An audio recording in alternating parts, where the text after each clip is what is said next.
มาชมภาพที่ตระการตาและเสียงที่ไพเราะจากสายน้ำกันครับ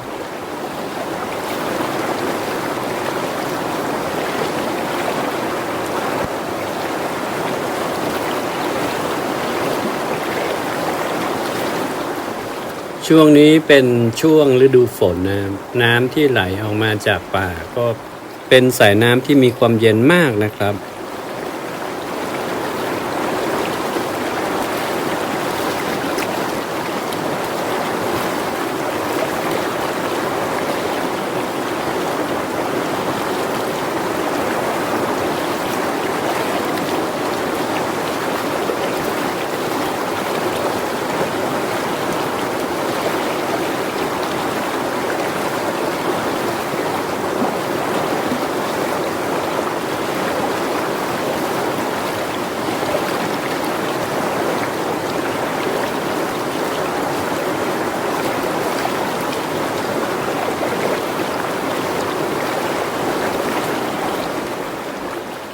ภาพบรรยากาศอย่างนี้ก็